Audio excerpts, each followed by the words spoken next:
Hello everybody and welcome back to another episode on the Hermitcraft server. We are over at the Wither Skeleton farm and today we're going to be working on this, although not the farm itself, we're going to be working on the area around it. There is a lot that needs to be done and I'm just in the mood to get started with it today, so I don't know how much exactly we're going to do, but we're going to do something, that's for sure. So first of all I just want to talk about the farm right here for a moment. This AFK idea, that was a great idea. We've got a wither skeleton up there, let's grab the looting sword. It's a great idea, except the journey over here is so long that I just can't be bothered to travel all the way here to AFK overnight and then travel back again. And I found that on average, you know, you probably get about a skull every 2 days, so let's say every trip you come over here and this fills up, you've got about half a chance of getting a skull, even with a looting free sword. So for that reason I feel like we need to improve this farm and make it more of the one, or the type that you can come over here and use just because you need some wither skeleton skulls and you've got some time to harvest them. So we need to increase those spawn rates, and the way we have to do that is by removing other spawnable areas around the cage. Now the cage is huge, the nether is huge as well. It is a monumental task and it's just going to be done bit by bit, and we're going to start doing that today. Now there is one other thing that I want to mention. A redstoner on my server who goes by the name of Ease has been working hard trying to compact this and make it spawn proof for the nether. That's the timer for the crusher, and he's actually done that really well. He's got a very small design that's spawn proof in the nether and does exactly what this does, and so I was thinking maybe I should change it over at some point, although this does work, so I'm not going to do that now. But I was impressed with his timer, and at some point I probably will get around to building that, which of course I will show you when I do. But today we are going to be focusing on the outside areas, so I'm going to get on top of the cage and we'll talk about it when I'm up there. So I've got on top of the cage. Surprisingly enough, there were no ghasts or blaze shooting at me, which is usually what happens when I'm recording. But what I want to do is remove all of the blocks in about a 20 to 30 block radius around the cage, and that should really help with the spawn rates. The stuff that you want to focus on is the stuff that's the closest to the player, because that's where the mobs are more likely to spawn. Now over on this side it is one hell of a task. Let's have a look down here. Yep, all of that netherrack going all the way down to the lava, that's what we need to remove. Now TNT would be a good idea, however I don't want to blow up any of this, so what I'm probably going to have to do for this side over here is just start off with a pick first of all, get a bit of a distance between the cage and this bit here. But part of the reason that I want to blow up the land around here is just so we can see the cage more from this side, you know. You can see the cage really well from the other side, but from over here it's kind of lost in the landscape. So if we can push that back a little bit, I think that will look good. But then after a point I'll probably just leave it to half slabbing, because if you look at this terrain here, it probably wouldn't take too long to half slab. It would take a lot of materials, but it would make quite a bit of difference, and so removing all of it seems a little over the top. So I'm just going to focus on the stuff closest to here, but I probably won't even start that today. The things that I want to focus on right now are the little bits of nether fortresses that have been left over. So let's go over to this side, have a look over the edge. There's that bit right there. I might remove some of these things, these little places as well, because they don't take long to remove. And then over here we've got this nether fortress. All of that needs to go. That land right there is pointless. They're just going to have mobs spawning on there, and probably magma cubes as well, and they'll fall straight into the lava lake. Speaking of which, did I see a magma cube out the corner of my eye? Yes, you saw it right there. And that is the kind of thing we don't want. And we got a ghast or two over there now. So this bit here needs to be removed. And you know what? I'm done talking about it. I've got to do a lot of digging. I really want to get on with it. So time to get to work. And oh, I just remembered the other thing I wanted to mention.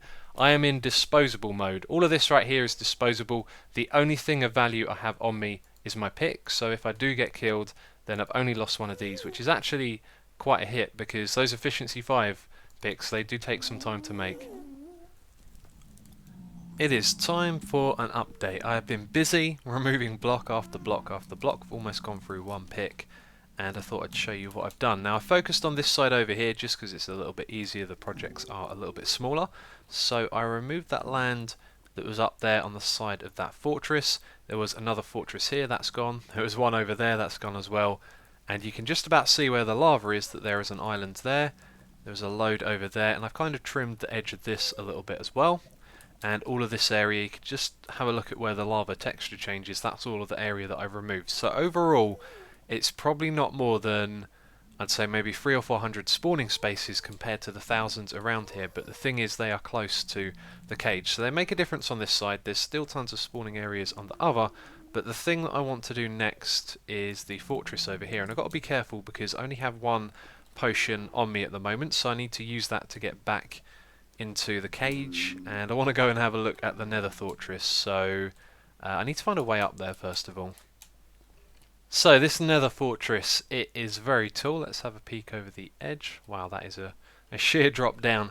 This could take quite some time to remove, and if you think about how much spawnable space is here, it would actually probably make more sense to half slab it than remove it, but because it's close to the cage I want to kind of get rid of this, plus it's a bit of an eyesore as well, the way it sticks out. So we want to remove this, and I'm thinking, what's the quickest way that we can do this? What's going to be the most convenient?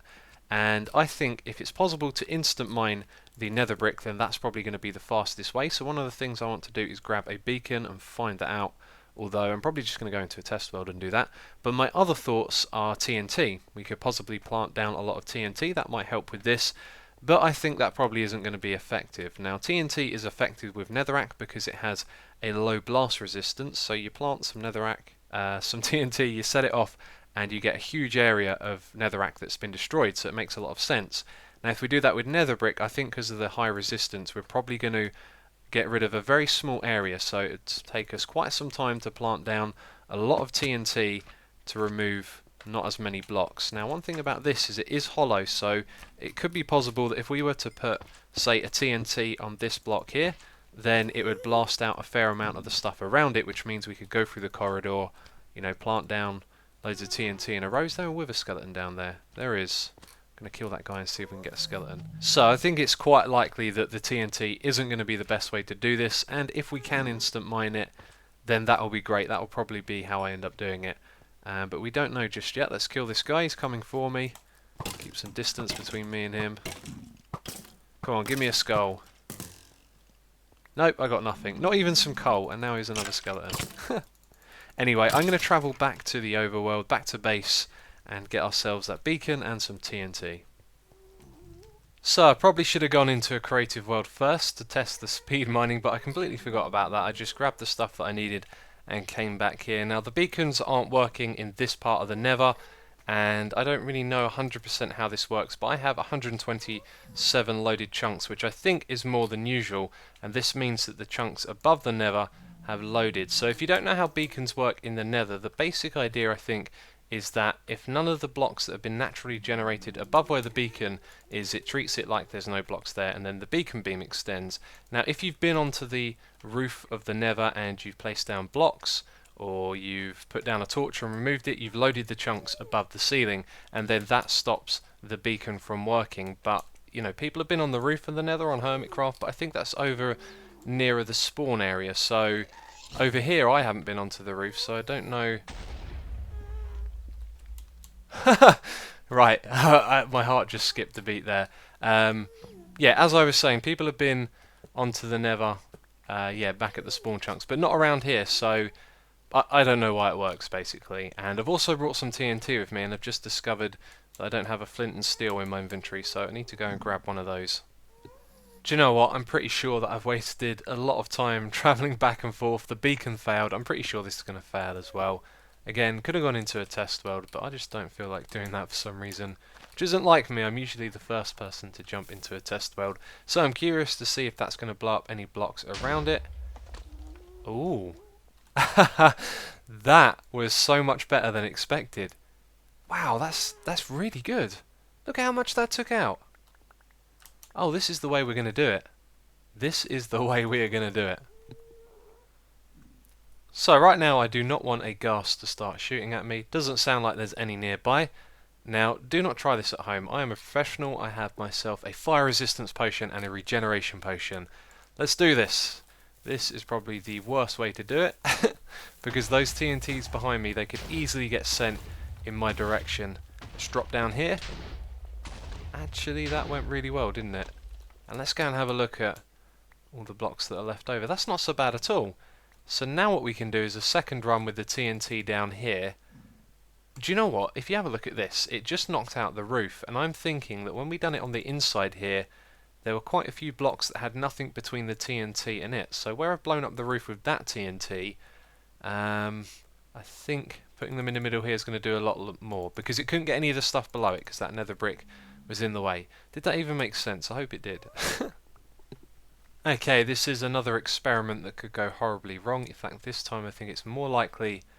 Oh, and that's not good, is it? And that guy can set off the TNT. That is really not good. Let's take care of him while he's out of range. Take that. Oh no, you're flying up. And now I can't hit you because there's a block in the way. Yes, what a shot. Okay. Let's try not to mess this up. So let's do that. Hold down control to go a little bit faster, and then hop over to this side, and we're going to watch from over here. And it didn't set this one off. That's good. I think what it did there is it knocked one of those over to here, because this bit's gone a little bit lower down. I'm getting shot at, and that is really bad. Stay up there, guy. Stay up there. That's it. Over the edge you go. Oh, that was quite worrying. This game, eh? Right, so let's do the next section. Let's stand on this side over here before that blaze comes back. 1, 2, 3. Hold down control. 4. Sprint. Go over there. And hide. Oh, it set the ones off over here. Okay, we're good. So, looks like that was pretty effective, and I'm thinking that that's probably a little bit quicker with TNT than it is mining it block by block, but it is definitely a hell load more fun doing it that way. And so I'm thinking what I'm going to do is clear up the rest of this with my pick, and then when it comes to all the netherrack that's below us, I don't think there's another walkway like this, so it should all be solid nether bricks. So what we could possibly do for that is dig down 2 blocks, then leave a couple of blocks gap and dig down 2 again, and plant TNT in each of these holes, and then just run along and set them off one by one, and that should be a pretty effective way of clearing this out. My heart skipped a beat then, I've got to say. Although I just dug that hole, I didn't know or didn't really see if there was anything below it.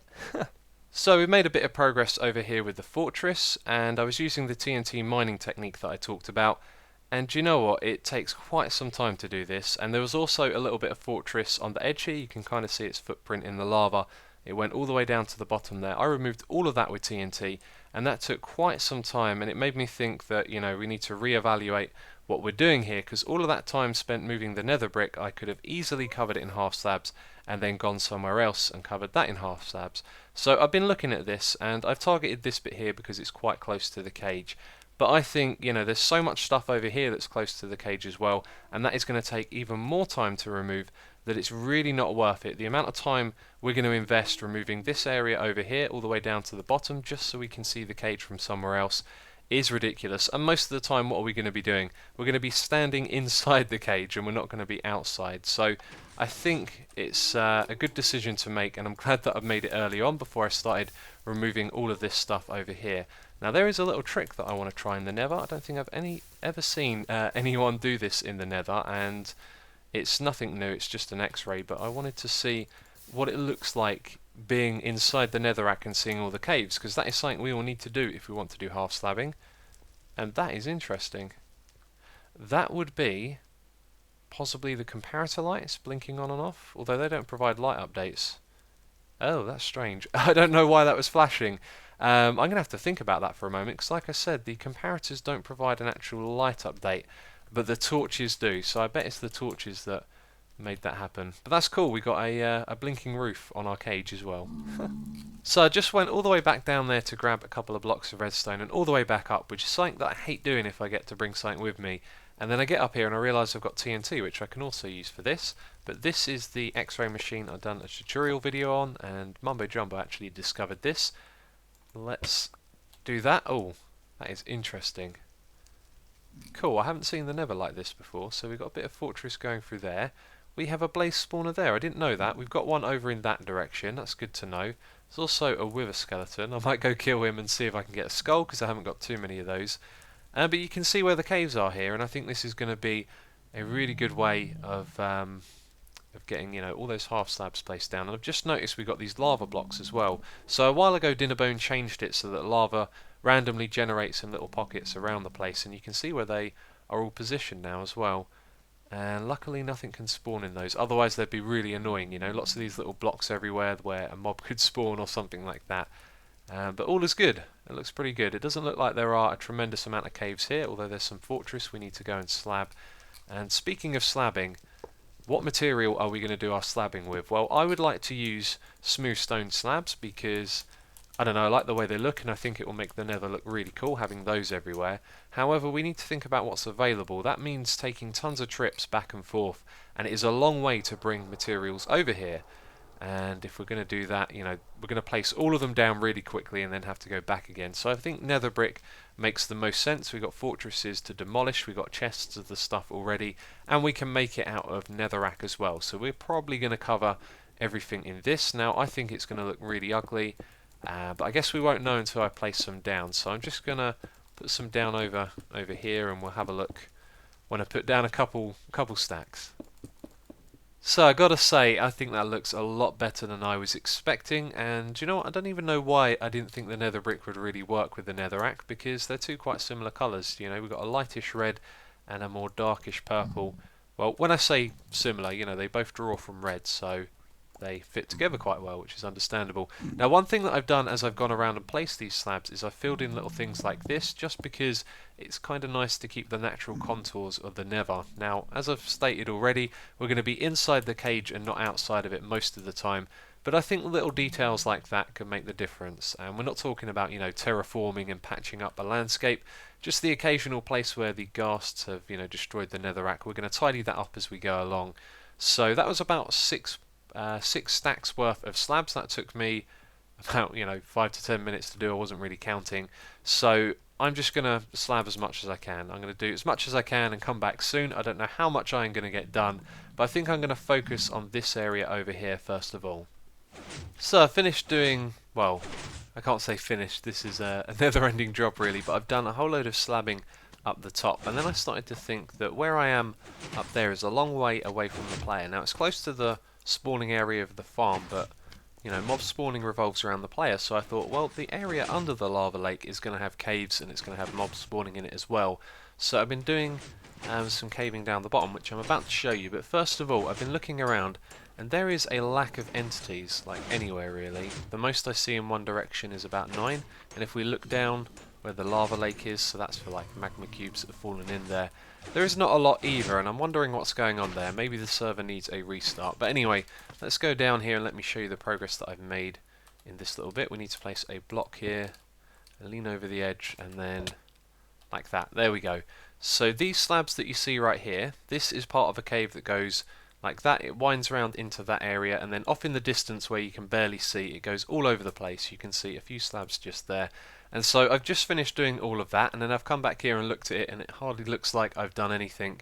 There is a cave right here above me. That's what I'm going to do next. That seems to go straight ahead and then maybe connects with one of these. But that's all I need to do at the moment, is just target these caves under the lava lake. Now I've had a look round to the right hand side. There doesn't appear to be any caves over in that direction. And in that one as well, I can't really see a lot. Let's move forward a bit. So possibly on the other side there are some caves as well, but it doesn't look like there's actually a lot of work to be done down here. So I'm going to continue slabbing, and in case you're interested, I've actually been keeping track of the total amount of slabs that I placed down. So I've got that written down. It is 5,200, or just around that. So that is a lot of half slabs we have placed. So it's time for another progress update, and it has been quite some time since I last recorded, probably been over a day. And it is morning right now, so please excuse the morning voice, but I just want to walk around and show you guys the progress that I've made. So last time I recorded, I think we'd done a section up the top here, somewhere around where I'm standing, and that has now been extended in many directions. You can see it goes all the way over there where that overhang is, and if you look carefully you can see I've gone all the way up the top and made sure I got every little spot, which is probably a little bit over the top, but I don't know, I like doing it. So we've gone all the way around the side here, all the way up there, all the way across in this direction, and it's around there that I need to do some more slabbing, as you can see, but it goes all the way up here and off into the distance. Now behind that little hill there is where it kind of cuts off. I've also gone up there a little bit as well, but a moment ago I was walking around looking at everything that we've done, and I've noticed that this crossroad that we have down here has been dismantled, and Red Eyes has come over to help us with the slabbing operation, and so he started removing this, which is good. Now I think he's doing exactly what I was going to do. I was looking at this and thinking it goes real close to the cage, so it would be nice to remove it, something like that. However, and look, you can see how far down he's gone. yeah, it's a lot of nether brick to be removed. So I was thinking, well, I'll probably keep the crossroads up to this point and remove that side and this side, and that's exactly what Red Eyes has done. So that is very helpful of him. And actually, I need to lay down a few slabs here because you can see they are actually full blocks. Let's replace that right now in case I forget. So it goes over this side, and I think around here is where I stopped. So this looks like Red Eyes' work going over in this direction.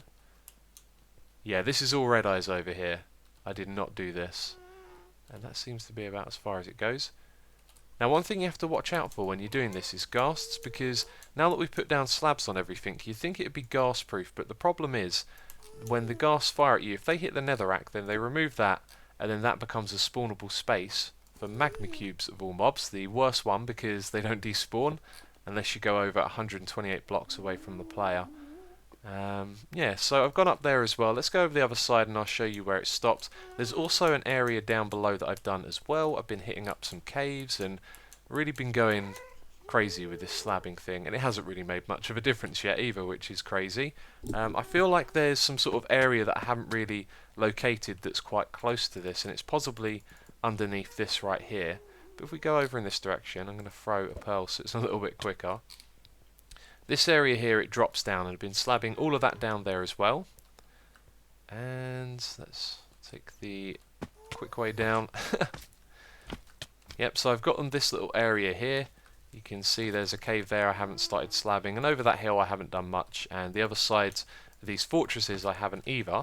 But then this drops down again, so there's all of this area down here, and there is a ghast over there, which is not good. The nether is a dangerous place. It's easy to forget sometimes, especially when you don't have mobs spawning everywhere. And yeah, so it comes down here as well, and I've done round the edge of here, and I'm really annoyed about that ghast, because if he starts shooting at me, he's going to destroy the netherrack. But that is pretty much actually the most that I've done. I need to come down here and do this area over there, but what I reckon there is somewhere on the other side of this, there's a big area that I've missed that is closer to the cage, and I reckon where that is where most of the spawns are going at the moment. So we have removed around 12,800 odd spawnable spaces so far. That is a hell of a lot, but there's probably a lot more out there that we need to remove. And Red Eyes, as I said, has started helping as well. Oh, I missed this. Okay, so he's got 24 stacks of slabs down. That's awesome, because I told him that I was counting, and so he's obviously counting as well. So if I just grab the calculator quickly, that is 225 times 64. So 14,400.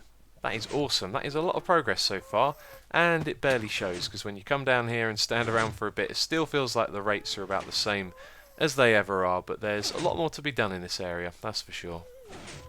So I just go into my editor to add those clips to this episode, and I've left myself standing around for about a minute or so, and 3 wither skeletons have spawned, so maybe it is starting to make even a little bit of a difference.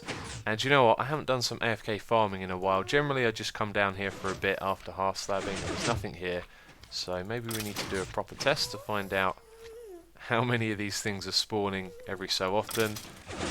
Can we get a skull before this is out? I don't think so. Oh, my luck hasn't been the best for these, but that's why we're working on the perimeter, and I think this is a good place to wrap things up.